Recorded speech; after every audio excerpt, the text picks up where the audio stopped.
siguro exercise na lang talaga.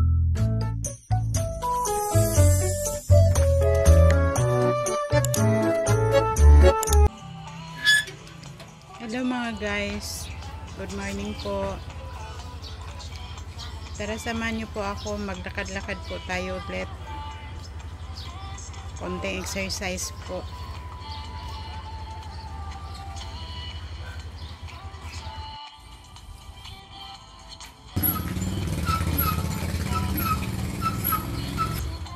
Lalabas po tayo ulit para naman po makapag-exercise ng kahit papaano. So nandito na po tayo malapit sa main gate namin. Dito sa amin, ito lang po yung gate kung saan ka pwedeng pumasok at lumabas. Ito po yun. Tapos po, dito na rin po yung sakayan ng tricycle pag lalabas ka.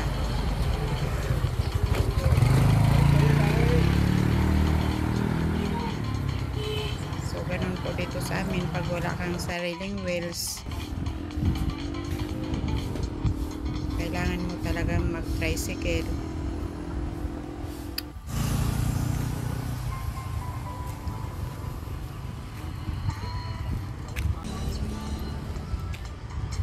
Sa ngayon po medyo okay na tong daan na to kasi naka-semento na.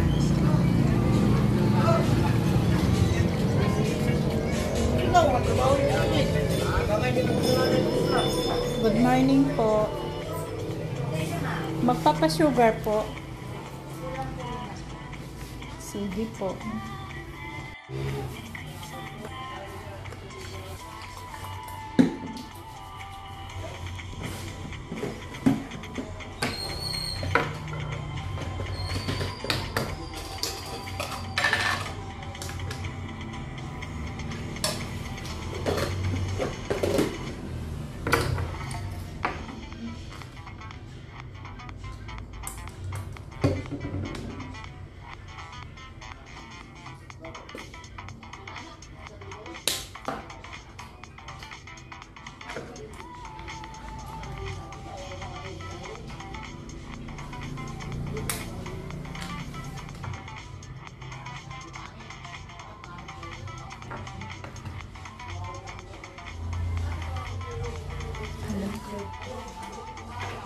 $102.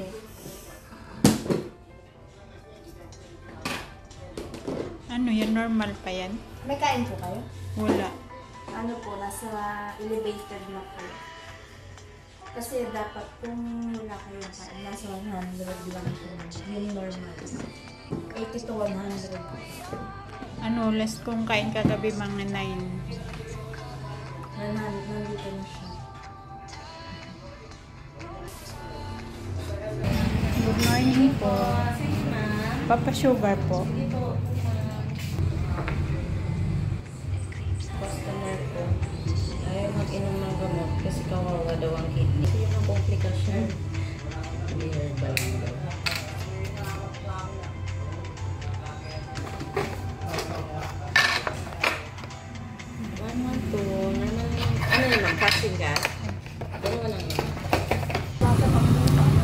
Sa loob ng 10 araw na wala na po akong iniinom na gamot. 3 beses po akong nagpa-sugar. At ito po yung panghuli kong pa-sugar na ang resulta ay nagiging 115. So tumaas na siya ulit. Nalungkot ako, hindi ko na maintindihan kung ano ang nararamdaman ko ngayon na tumaas ulit ang aking sugar. Ngayon po ay galing na po ako sa loob ng simbahan at nandito pa po ako sa labas. Nag-isip-isip, hindi ko alam kung anong dapat isipin at kung ano ang dapat kong gawin.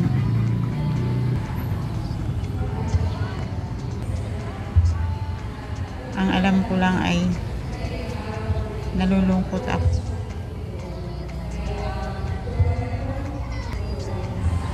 siguro exercise na lang talaga.